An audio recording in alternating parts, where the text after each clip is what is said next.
Hi வணக்கம் நண்பா நண்பீஸ். Teacher ஜாப்ல இருப்பவர்களுக்கும், பதவி உயர்வுக்காக காத்திருப்பவர்களுக்கும் மிக முக்கியமான சொல்லப்போனா கொஞ்சம் அதிர்ச்சியான ஒரு தீர்ப்பு பார்த்தீங்கன்னா, சுப்ரீம் கோர்ட் வழங்கியிருக்கு.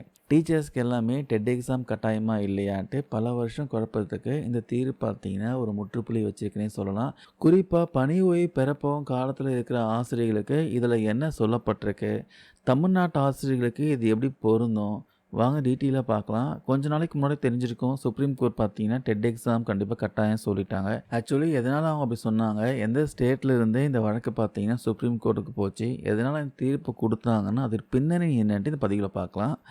முதல்ல இது எங்கேருந்து ஆரம்பிச்சிருக்கு பார்த்தீங்கன்னா, நம்ப உத்தரப்பிரதேசம் அந்த ஸ்டேட்ல இருந்து தான் பார்த்தீங்கன்னா, ஒரு அசோசியேஷன் வந்து கேஸ் தாக்கல் பண்ணதுனால, சுப்ரீம் கோர்ட் இந்த தீர்ப்பு குடுத்துருக்காங்க. யுனைடெட் டீச்சர் அசோசியேஷன் இந்த அமைப்பு தான் பார்த்தீங்கன்னா, ஒரு மனு தாக்கல் செஞ்சாங்க. அந்த மனுவை விசாரித்த உச்சநீதிமன்றம் அஞ்சுமான் இஷாத் தாலீம் ட்ரஸ்ட் வழக்கில் வழங்கப்பட்ட தீர்ப்பு தான் அடிப்படையாக வச்சு இந்த உத்தரவு வந்து இப்போ பிறப்பிக்கப்பட்டிருக்கு. இந்த தீர்ப்போட சாராம்சம் என்னன்னா, எல்லா டீச்சர்ஸ்க்கும் டெட் கட்டாயம், அதாவது இலவச கட்டாய கல்வி உரிமை சட்டத்தின் ஆர்டிஇ ஆக்ட் கீழே வரக்கூடிய எல்லா ஸ்கூல்லையும் வேலை பார்க்குற எல்லா டீச்சர்ஸ்க்கும், அது ஏற்கனவே பணியில் இருக்கிறவங்களா இருந்தாலும் சரி, இனிமேல் பணியை தொடரணும்னா டெட் எக்ஸாம் தேர்ச்சி பெறுவது அவசியம் கட்டாயம் சொல்லிட்டாங்க. ஆனால் இதில் வந்து ஒரு விலக்கு கொடுத்துருக்காங்க, அதாவது எக்ஸெப்ஷன் கொடுத்துருக்காங்க. அது என்னென்னா, சிறுபான்மையினர் கல்வி நிறுவனங்களுக்கு மட்டும் தற்போதைக்கு பார்த்தீங்கன்னா டெட் கட்டாயத்திலிருந்து விலக்கு அளிக்கப்பட்டிருக்கு. சரி, இப்போ வயசான ஆசிரியர்கள் நிலைமை என்னென்னா, கடந்த 17/11/2025 தேதியின்படி பார்த்தீங்கன்னா, பணி ஓய்வு பெற இன்னும் 5 வருஷத்துக்கு கம்மியாக காலம் உள்ள ஆசிரியர்களுக்கு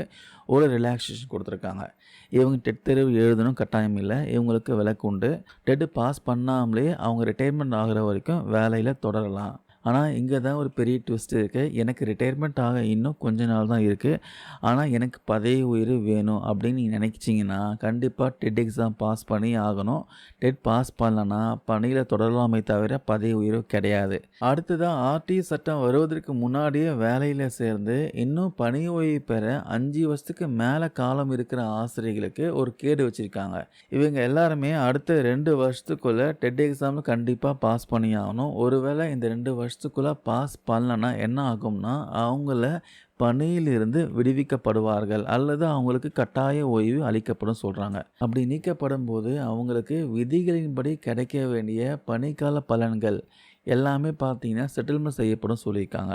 இப்போ இந்த தீர்ப்பு பார்த்தீங்கன்னா, நம்ம தமிழ்நாட்டு ஷோலோட ஒப்பிட்டு பார்க்குறப்போ, தமிழ்நாட்டில் 2010-11 காலகட்டத்துக்கு முன்னாடி பணியில் சேர்ந்த ஆயிரக்கணக்கான ஆசிரியர்கள் பார்த்தீங்கன்னா, எங்களுக்கு டெட் தேர்வில் இருந்து விலக்கு அளிக்கணும் அப்படின்னு பல வருஷமாக போராடி வராங்க. திமுக அரசு தன்னோட தேர்தல் அறிக்கையில் கூட பழைய ஆசிரியர்களுக்கு டெட்ல இருந்து விலக்கு அளிக்கப்படும் அப்படின்னு சொல்லியிருந்தாங்க.